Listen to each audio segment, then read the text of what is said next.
Welcome to the show. We talk about whatever we want, whenever we want, and nobody cares.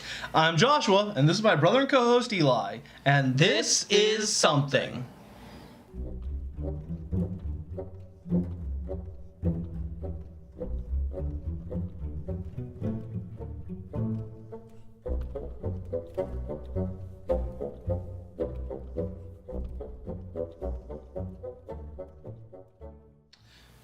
Hey guys, hope you're having a beautiful day. And late last week, we lost the Bright Knight, Adam West. And so we thought, kind of in tribute to Adam West, we actually wanted to do a tribute. And we kicked it around over the weekend, and we just couldn't really seem to come up with anything That would do justice. that would do justice. We didn't really have the costuming at this point to do something fun that would kind of pay tribute. So instead, we thought, you know what? Let's make this a Batman episode. So we're going to talk about, this first segment anyway, talk about Batman. And, you know, I got to say, you know, I think a lot of people's first introduction to Batman is probably Batman 66, is the TV show. The old TV show. With Adam West. Probably not so much anymore with, like, you know, Christian Bale playing the Dark Knight trilogy and all that. Mm-hmm. But I remember being a kid, and I think maybe even before I saw Batman the Animated Series, which is amazing, I remember Batman 66. I remember watching Batman 66 as a kid. They did reruns, so... Yeah. And, you know, something I think, you know, one, he never got... After the run, his run as Batman, he actually couldn't get a job to save his life. Yeah. He didn't really reach relevance again until later, and nostalgia kicked in. People really started, you know, bringing him into stuff. He got involved in Family Guy as Mayor Adam West of that Quahog. He didn't really. He had trouble shaking that Batman persona right after he got out. Well, it's hard to do, especially when you have such a big persona, you know? Well, the thing was, I think, you know, people thought that was really goofy and silly, and they thought that there was a mistake. And it wasn't. And, he, you know, in interviews and stuff, he said, you know, I played it silly.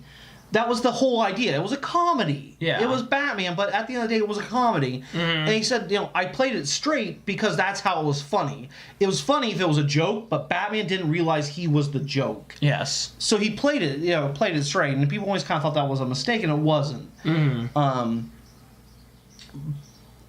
Fortunately, we all later got that it was a joke, and that he was part of the joke in his own way. And I think what was really cool about Adam West, to me, he really took ownership of that Batman. He was and always will be the Bright Knight. He will and always will be that Batman. And in much the same way that, like, Leonard Nimoy really took ownership of the character Spock. In that same way, Adam West really took ownership of Batman 66 anyway. So, you know, it was a cool show. It was a lot of, you know, it was fun. It's fun even now. I watch, if I see him on, I'll be like, oh, that's fun. I know they have the entire series out, and I can't bring myself to pay that kind of money right out the gate right now. But maybe I will in the future. So, speaking specifically, obviously he kind of is one of the Batman that, when you think of Batman, you think of Batman 66, you know. But of other Batman, who is your favorite Batman thus far, in animated or live? Ooh. Pure aesthetics, Ben Affleck's Batman is the first time I've seen Batman on screen where he looked like the comic book. Yeah. You know, Michael Keaton, Christian Bale, they look, you know, they had that black rubber, black armor, George Clooney, Val Kilmer, all of them. Yeah, a lot of them they had that had straight armor or they had that black. straight black. Ben Affleck was the first time, his costume was the first time that Batman on the big screen looked like, moved like the Batman you knew from the comic books. In the gray and all that. I gotta say though, if I have to pick a favorite Batman, it's a hard go, but I actually think Kevin Conroy from Batman the Animated Series, the way he voices that. Well, everyone knows him as the voice of Batman. Right. Now. And I think that he just really, he hits all the notes, and I believe every second that he's speaking that he is the Batman. Your favorite Batman? It's always one of those things. You ask the question, you don't have an answer to the question. Again, probably an unpopular thing to say because I grew up in the era of Christian Bale Batman. I like Christian Bale Batman just because I grew up in that era. I also do appreciate the Kevin Conroy as the voice of Batman. I haven't seen Batman v Superman yet, so but I do get what you're saying with the original look, the comic book look coming out, especially because as far as I understand, there's other costumes, other Batman outfits used in that as well. That were also references to comic books, so I thought that was pretty cool. Unfortunately, as it is, you might say, unfortunately. Probably Christian Bale because I grew up on Christian Bale. Well, I wouldn't say unfortunately. A lot of people love Christian Bale. Now that doesn't happen to be one of my favorites. Yeah. Yeah, and I'll probably get. Well, I can I'll see why probably people are get- displeased with Christian Bale. I actually see. I will probably get eviscerated in the comments, but I actually didn't care for the Christian Bale. I like Batman Begins. I didn't like Dark Knight. You didn't like any of the subsequent. And I definitely didn't like the final one, Dark Knight Rises. Hated that. So I'll probably get eviscerated for saying I didn't really care for the Dark Knight. And I didn't really care for Heath Ledger's Joker that much. It's something I need to go back to and try because everybody loves it. I need to go back and watch it and see if maybe there's something I'm missing. But I don't think so. I've seen it several times now, and I don't hate it. Mm-hmm. I just don't care for it. Yeah. I don't loathe it. So see, speaking of the Joker, real fast, Batman's probably primary nemesis really is, you would say, is the Joker. The right. Joker. There are so many different renditions, and I like them all for their own reason. I really like. We had on VHS. We had the one with Jack Nicholson. Batman '89. Yeah. Yeah, Batman '89. I really. I enjoy that Joker a lot. I enjoy the Batman the Animated Series has Mark Hamill as the Mark Joker. Hamill, and a lot of people don't know that, and I love that Joker. I think it's become more common knowledge now than it was then. And I don't know if they're moving. I'm hoping that someday soon they'll make a Joker that is reference to Batman the Animated Series Joker. Like the Joker. That to me is the that one perfect Joker. is the quintessential Joker that comes out of the comics. They actually put him in the animated series well. There's a episode where it's the man who killed Batman. This guy, this like know nothing small time crook, accidentally kills Batman. Yes. And Joker's angry at him because he wanted wants to be Batman. he wanted Batman. Well, he also there've been multiple times where it's proven that he wants Batman alive. Yeah, he likes the having challenge. Batman. And so he puts his guy in a coffin. He throws him in a vat of acid. And as his box is sliding to the vat of acid, they play taps on kazoo. And then when it's all said and done, Joker's crying and he's sniffling. He like wipes his eyes and, well, that was sad. Who's ready for lunch? Yeah, and it's I just remember like, that. and it to me, it's like that's the perfect Joker. I mean, it's really kind of freaking funny. It is funny. I'm laughing, but it's kind of sadistic and cruel. And that's what makes And the that's Joker kind of like so that's great. why like Mark Hamill just hits every single note, probably even more than, dare I say, maybe even more than Kevin Conroy hits Batman's every note. Yeah. Joker, he really embodies Joker. I believe, and if you see Mark Hamill perform Joker in real life, I believe it. I'm sold. I believe you are as sadistic. It would be cool to see them make a live action Batman movie where they're older and he actually plays the Joker. Mark Hamill plays the Joker. That would be weird. Kind of weird, but kind of cool. Well, he would played the Trickster in the Flash season 2. And that is kind Essentially, of the same deal. he played a live version of Joker. I mean, at the end I of want the to day, see it, and I want to. Who would we put as Batman though? An older Batman. I mean, Anderson Cooper. I believe it. that would actually be really. Clint Eastwood. No. No. Yes. Anderson no. Could you Cooper. imagine? Think of the Gran Torino. You're right. You're right. He knocks that guy off his lawn. He pulls up his own Gran. He pulls up on and goes, "Get off my lawn." And in that moment, you believe this is one scary dude. Mm-hmm. Clint Eastwood, old Batman. I would watch Batman Begins or Batman Beyond, Terry McGinnis Batman. Yeah. If they would let him be old Batman, old Bruce Wayne, and we'll get some young guy. Who's a good actor right now? For Robin? For Batman Beyond, Terry McGinnis. Oh, I see what you're saying. Who's a good teenage believable? That would be a good darker. That would be a good persona. Terry McGinnis. Not the kid that played Spider-Man, because I don't believe Well, it. That's I almost like actually am not. No. I said Tobey Maguire. Tobey Maguire. You said Spider-Man. That's all up here in my head at first. It's like, oh my god. We'll have to think about that, guys. Pitch below what you think. Yeah, let us know what you think. I'll pitch you Batman, because I have in my head. I know what Batman I would make if I could make a movie. My favorite graphic novel of all time, and one of my top 5 favorite books of all time, is Long Halloween. Long Halloween. So, Long Halloween, it's already a detective story, which is something we don't really get from Batman. We get a lot of action. We don't get a lot of Batman actual is detective. supposed to be the best world's detective. greatest detective. And they kind of don't play on that as much. They did.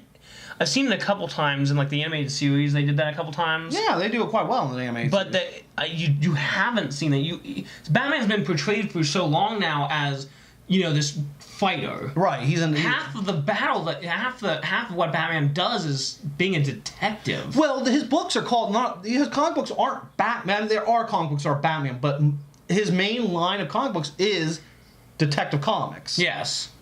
So it's a mystery. Yeah. There is a mystery that Batman has to solve, and he has to solve throughout the course of a year. Mm-hmm. He doesn't catch the killer right away. So there's this big mystery, right? I'm thinking to direct Edgar Wright. I love everything Edgar Wright does. I'm sold on anything Edgar Wright does. Edgar Wright, visuals by Guillermo del Toro, visual director, because of the way they portray the freaks. Mm-hmm. I want to see Guillermo del Toro's take on that, maybe even his take on the city. I almost said Liam Hemsworth. That's not who I meant to say. Liev Schreiber. Liev Schreiber. Liev Schreiber. By the way, we were talking about old Mark Hamill. Liam Neeson could do old Bruce Wayne too. Liam Neeson. Yeah, could do old Batman. He has that voice. It's kind of low but threatening, kind of baritone. Yeah, but he doesn't have it I will grumbly find you. enough. I like Clint Eastwood more. Liev Schreiber. Liev Schreiber 1 is huge, and if you look at the panels, the way Tim Sale draws Batman, Yeah. he takes up like 2/3 of every panel he's in. He's huge. So I love Liev Schreiber. I love Liev Schreiber as an actor. Liev Schreiber as Bruce Wayne Batman, Edgar Wright and Guillermo del Toro as directors, visual director and director of story and cinematography. I'm still stuck on who could play a young Batman. I would bring back Gary Oldman as Commissioner Gordon, because I don't think anybody else can touch Gary Oldman as Commissioner Gary Gordon. Oldman's pretty cool as Commissioner Gordon. And then, I almost want to bring back Aaron Eckhart for Two-Face, because I like Aaron Eckhart. I love everything Aaron Eckhart's in. That's very true. He actually, I really like how they portrayed a modern Two-Face. I could see Michael Fassbender doing Two-Face as well, because I like Michael Fassbender, about everything Michael Fassbender's in. He's a very, very good actor. So there you go, guys. Hey, pitch what Batman movie you think could be done. Who, what director, all that. Go ahead and pitch what you think. I just love Batman. I as I got older, I do. You look at a bat symbol tattooed right here. No. I actually know somebody that has that. There is a person that works in a fast food place around us that has a Batman That's chest. who I'm talking about. Okay, right up here. And I just, every time I see him, like, do I want you serving my fries? I mean, Shouldn't you be saving the city? yeah, shouldn't you be? So, but there's that. So that was kind of our tribute to was to talk about Batman a little bit, and we could go on and on forever. But we need to move on to our next subject after these messages.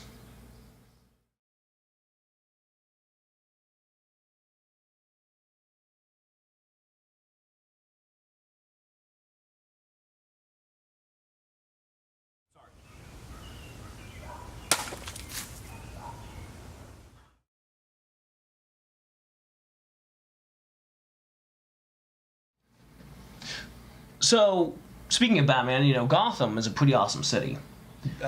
But Probably not. I mean, you well, don't that's wanna live true. there. Yeah.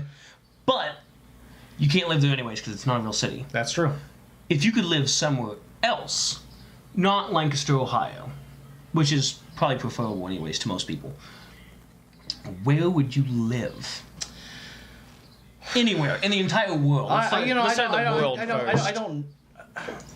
I don't know. You know, I do like Lancaster, Ohio quite a bit. I do like our hometown. Lancaster's a very homey city. And It's a very it's a homey- good place to. I think it's, in my opinion, other than the drug problem that we have here, especially these days, it's probably one of the best cities that I know about to raise children in. It is. It's a great place to live. It's safe. It's a relatively perfect safe. mashup of rural and city. Yeah, there's a lot of rural areas. There's a lot of rural areas, and there's a lot of city area in this town. It is safe. You don't have to worry about earthquakes, tornadoes, hurricanes, and frozen winters generally. Yeah, you don't have to worry about blazing summers. you We know. do have a little bit of certain things, but weather We've had wise, some flooding, but not really a whole lot. I mean, it's usually down by Kroger. like if the zombie apocalypse was going to break out for real, it would happen here. this is the place you'd want to be. You don't have If to. not like- you don't have to fight the elements too much. The land's fertile, so you can grow. You know, it's a nice mashup of city and rural, so you have both of those things you would need in a survival situation. And you know, this is my hometown. And I love it. I love Lancaster. I do love Lancaster, and I would not, as I said, this is, in my opinion, one of the best places I know about to raise children. Right. Because we have good schools here. Yep. No matter how much everyone says they hate school, we have good schools here. We have good programs here for music, for sports. We have sports for young children outside of the schools. The city has good sports programs. We have a lot going on. We have good parks. We're a good driving distance from a lot of different things, too. The zoo is only an hour and All 15 Columbus minutes. and all the things it Columbus in offers. general is between half an hour to an hour away, depending on where you're going in Columbus. We have the zoo. If you go south, you have camping opportunities, you have hiking opportunities. We're only 2 hours away from Cincinnati, 3 hours away from Cleveland. I think 3.5, 4 hours away from Pittsburgh. 6-hour drive to DC. I mean, we're really not. We're in a really great location here, and culturally, we have the arts with the Lancaster Festival. You have all the festivals up in Columbus every year, stuff like that. We have a lot going on here. Right. But again, what this part is actually about. Where would you move? Like, where would you want if you had to move? Nationally speaking, just in the United States, I would like to live in Alaska. Alaska, to me, I don't mind cold. And it doesn't get too hot during the summers, but I don't mind cold that much at all, so I think that would be good for me. I don't mind precipitation, but I don't like the heat that much. Speaking of, I wouldn't mind Alaska. I don't know why, for many years now, I've had my eye on Seattle. I've never been. But I really like the idea of Seattle. It's very trendy, very hipster. It is, and And for somebody, and without being demeaning in the least, for somebody your age, that's really cool. You know, you don't have what I mean. You don't have you don't have responsibilities. You don't have family. You don't have children. So for somebody your age and without that kind of it's very hipster, it's very trendy. I get that. If I was also 21 and not has to do also with culture and food and stuff like that. You got a lot of food stuff going on there. You got a lot of music going on there. It rains every day, and I actually like the rain. It's near the ocean. I think someone once said that Seattle's great because you're an hour away. You're an hour's drive to skiing north and an hour's drive south to surfing, if I can speak. Portland is nearby. It's only a couple hours drive. Portland is also one of those very hipster, very trendy. Portland is keep Portland weird, that stuff. Yeah. You get the Unipipers from Portland. Mm-hmm. Unipiper's pretty cool too. Places like a lot of people, they think, oh, I want to live in like the big city. I've never felt like if I lived in Seattle, I wouldn't live in Seattle. I'd live in suburbs, or if not farther out, buy some land outside of Seattle, which would be the most preferable. like I want to go to New York City again, but I would never want to live in New York City. I would never want to live in Columbus. Lancaster's not that bad. It's not a big city. I mean, Well, that's what I said. It was a perfect mashup of city and rural. And I will say, if I had to move,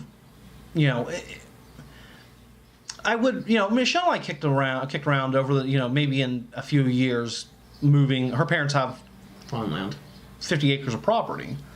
And we thought we considered absorbing that property, and moving onto that property and taking on taking on that property. But that's very, very much up in the air at this point. But I would say I would like some land. Yeah. I want land enough that I can go outside and swing sword without weird looks. Well, I want land where I can, I can shoot I can shoot a rifle and not disturb people and not be illegal. You can't do it in here. Yeah, I can't do it. When I was looking, I actually a few years ago I looked at property in Washington within good distance of Seattle, and that's when I was looking at becoming. For a while, I was looking at becoming a police officer, which I've since decided not to do. But still, I was like, police officer in Seattle and live outside Seattle, and I found some good, inexpensive property in Washington. You could see Mount St. Helens from it. It was like 300 acres. You had woods. You had a cave. You had a river. 300 acres. How much was it? 300 acres for like $250,000.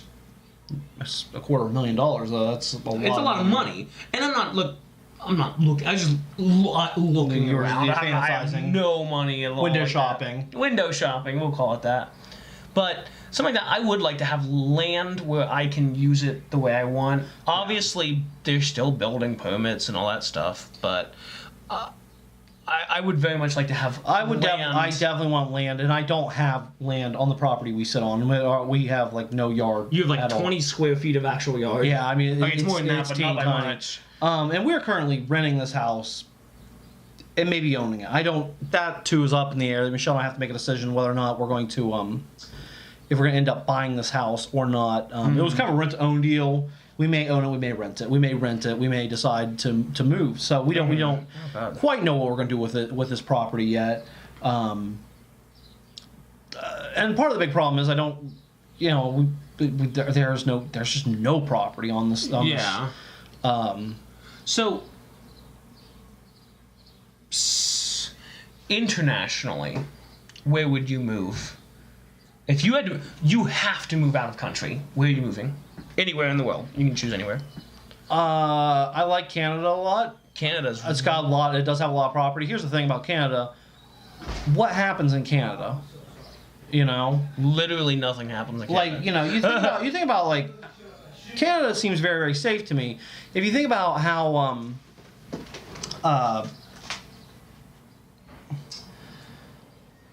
you think about like terrorist attacks. You think about things that happen. You think things that happen. That stuff happens in France. That happens in England. Yeah. It doesn't happen in Canada. Like, when was the last time you heard about terrorist attack? And I know there was one a year or so ago. There really isn't. Just isn't things like that in Canada. So Canada intrigues me quite a bit. I don't think I would mind moving somewhere in Europe. Certain place in Europe. Europe's, unfortunately, right now, maybe not as bad as it could be, but it's becoming relatively unsafe. In terms of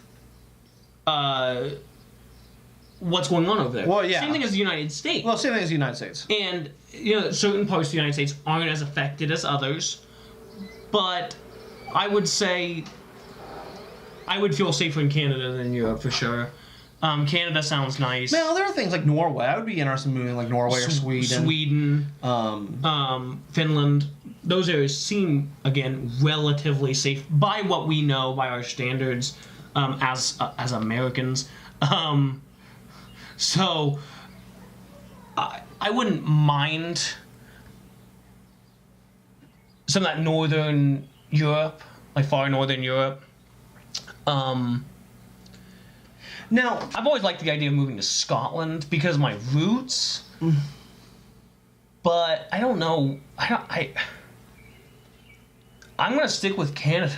Like, I really like. If I had to move out of country, I'd probably move to Canada. yeah, and this isn't political or anything like that. We're not going into politics. We're going into like locale. Yeah, this isn't. This Culture. is. Yeah, this is just not political. It's locale. It's space. It's land. Safety. It's safety. It's education. It's just talking about where we want to move, and I think Canada's a very beautiful country. Yeah. And so this isn't motivated by any form of politics. I don't want to just throw out now.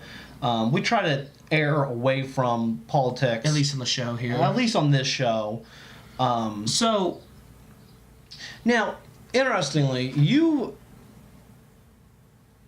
have been in a dorm. You've rented. mm-hmm. You lived at the rents at the parents. What do you find is your preference? I would love to live on my own again, but not in the roommate situation. I'm not going to go into that. If I had a roommate, it would have to be a very specific situation that made me want to have a roommate.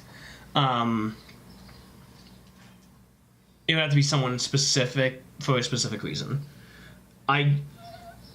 Yeah, that's it. I would like to live on my own again. I mean, it's not bad living with with our parents.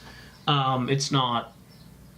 I don't want to do the dorm thing again. I'm done with college. I'm done with college. I'm at least done with college for now. God knows, maybe in the future something will drag me back. But it wouldn't be in a dorm then by that point probably. Right. I have toyed with the idea of going back someday for photography, really expand on that. But that's what the future holds. I would definitely like to live on my own again. Renting an apartment was, even if it's just renting an apartment, I'm not looking at houses. I'm not looking for, like, settling down. Definitely not yet. But I would like to have an apartment again on my own.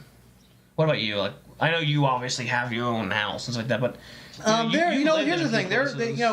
I've lived in an apartment. We lived in an apartment that was above a business. Yep. And we lived in A complex. this house where I said apartment. We lived in an apartment complex. We lived in an apartment that was above a house. And we lived in this house where we may be buying. I will say with this situation, And obviously, you personally have lived at our parents' house too. No, yeah. I mean, like we all did. We were obviously raised there, so Right. that's another situation in itself. I gotta say, like living in a house where you own, where you have ownership of the house. We're renting, but we do have ownership of the house. Yeah, it's we your have place. pretty much free reign to do what we want. We ripped out the carpets in this place. We, put up a fence. The landlords / people selling it to us have given us pretty much free license to do as we wish. Mm-hmm. The fixing things sucks. When something needs to be done, that sucks. Yeah. Like if you have when we lived in an apartment complex, if something was, if a window got broken, we'd be like, hey, window got broken. Like, okay, we'll send somebody to fix that. If there was no no lawn mowing. Yeah. Fixing things sucks. That's one of the nice things about having a small yard like you did, though. You don't have to do as much. No, not nearly. But,